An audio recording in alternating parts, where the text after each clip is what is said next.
no arrests on either. The burglaries at a building that actually, yeah, one building that was entered, the other was a construction site, had some tools taken. Nothing big out of the disorderlies. Family dispute, frauds, larcenies are all reports.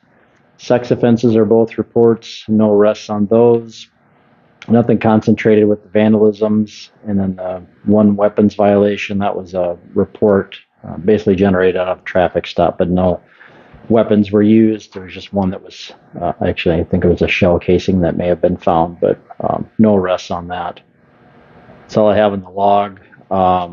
The accident, we don't have any really more information that we're going to be able to provide.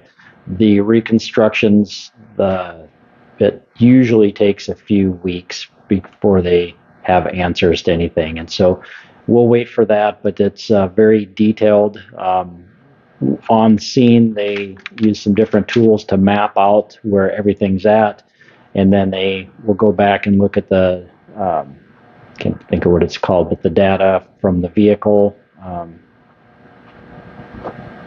Anyway, so they look at that. There's a lot of pieces that go involved in that, and the big thing is physics. They're doing a lot of math to put things together, figure out where things ended up, and then all those, along with the video and witnesses, that all kind of contributes to help figure out exactly what happened and what led to the crash. So I'll keep tabs on that, and when we have something, I'll make sure to let everybody know. But it'll be some time before we have any firm answers on anything to do with that crash. Can you say at this point, do you know the age of the driver at all? It was one of the teenagers, obviously. I have to check with the detective on that. It sounds like he was making progress on identifying the driver, but I don't know if that's been fully determined yet.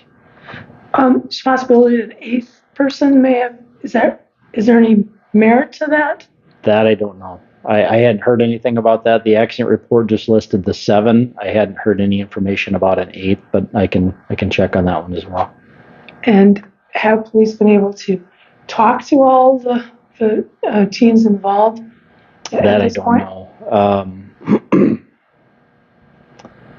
Anytime you have patients in a hospital, it makes things a little bit more challenging.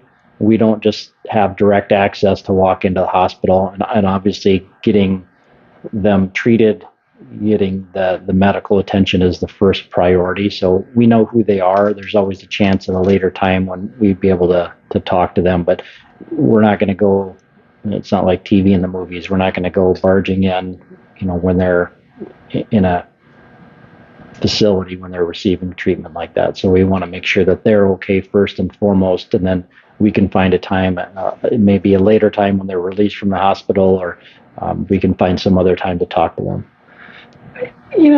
Given right now the possibility, uncertainty maybe of the driver and how this fits into going into the hospital, do you run toxology reports on everybody as soon as you can? Draw blood, those kinds of things, or is that something that I don't, yeah, and I don't know in this exact situation what they did. There's a lot of different ways to go about that. Sometimes we're getting blood from that person and sending it off for analysis. Other times it may be the hospitals always draw blood, and so we may be able to use a subpoena to get information from that route. It really, there's not one standard way of doing things. Everything's a little bit different just depending on the circumstances. And then one last thing for me. Is there any, simultaneously, when the police are doing the reconstruction, are there insurance companies that are doing the same thing and they're asking police for material, or is that? That's separate. Yeah, you'd have to check with different insurance companies to find out what they do and how they do it. My guess is they probably rely a lot on the accident report, but the reconstruction, that's not a public document, so they may do some reconstruction on their own.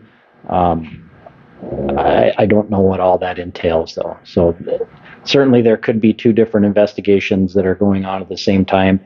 I can speak to the police side of that. I can't speak to what happens on the insurance side.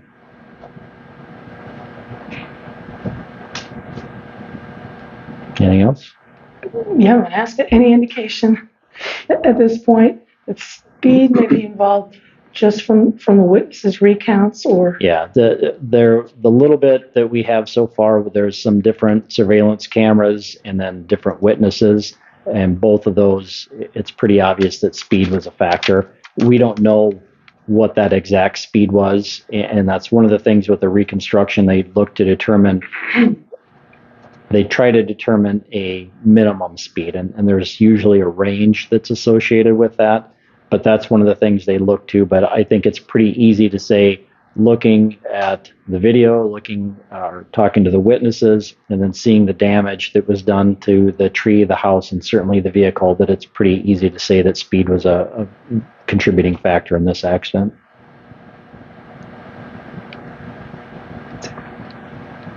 Anybody else? Okay, thanks.